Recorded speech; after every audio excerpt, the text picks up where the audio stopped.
All right, the final chapter of The Lost Boy, Chapter 10, At the Top of the Moving Stairs. It's a long ride to the airport. Mom doesn't talk to me at all along the way. She just clenches the steering wheel and drives. But it's okay, because I am in the car. I'm going to the airport to get Connor too. I didn't ask if I could come. I just followed Mom out to the car. She didn't notice me until she opened the door, and I squeezed in ahead of her. "Buddy," she said, "you can't come to the airport." I went all the way over to the window, sat down, and pretended I didn't understand. Why not? That's what humans do to us. Then something surprising happened. Mom said, "I've seen dogs in airports before. If I'm going to bring you to school, I need to know that you can behave in public. Plus, I bet Connor will be happy to see you." And she let me stay in the car. I can tell we're getting close to the airport now. I smell airplanes, I hear airplanes, and I feel airplanes. I've never been so close to a real airplane before. I didn't know that the whole earth shakes when they're around. Now that I've smelled and seen them up close, I don't think I like them very much. Mom follows the road down below the ground and parks. It's dark here, and there are more cars than I have ever seen in one place before. It smells like poison, but I know it's only gasoline from all the cars. Mom acts like she knows where we're going, so I let her take the lead. I follow her all the way to a big building, and when we get there, the doors open right up for us, like the building is expecting us. It's very bright inside, and there are lots of humans rushing around. Most of them are dragging suitcases on wheels. I want to chase the suitcases, but I don't. We need to find Connor. I don't know how we're going to find him in such a big place.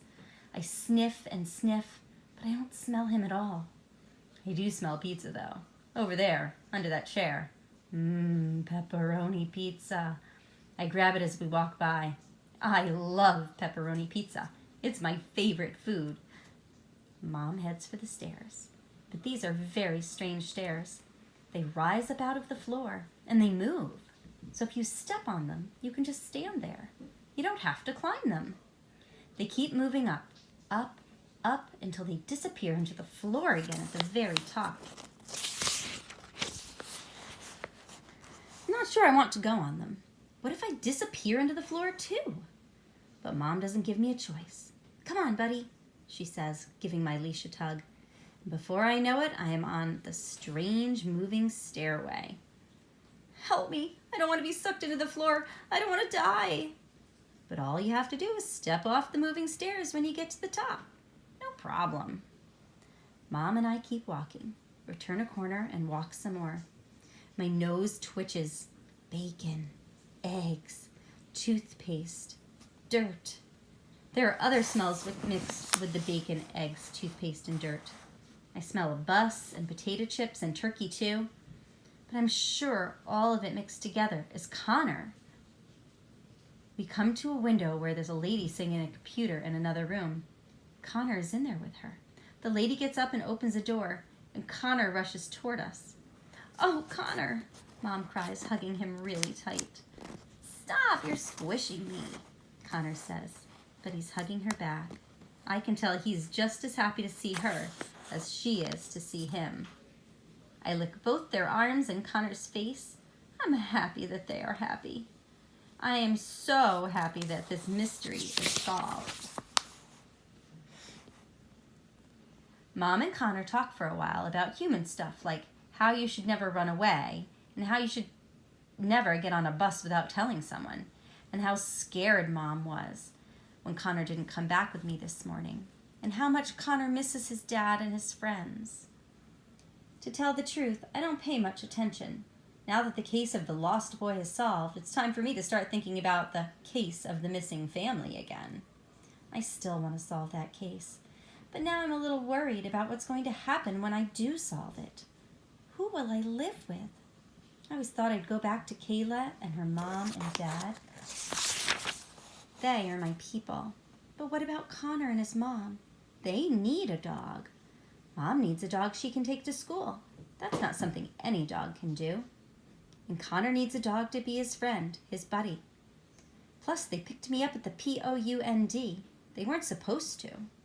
Humans don't pick dogs. Dogs pick humans. But they picked me anyway because they wanted me. How do you leave people who want you so much? Here's the question. Is it possible for a dog to have more than one family? I don't know. I guess I'll have to find my other family before I can answer that question. Ready to go home? Mom asks. Connor nods.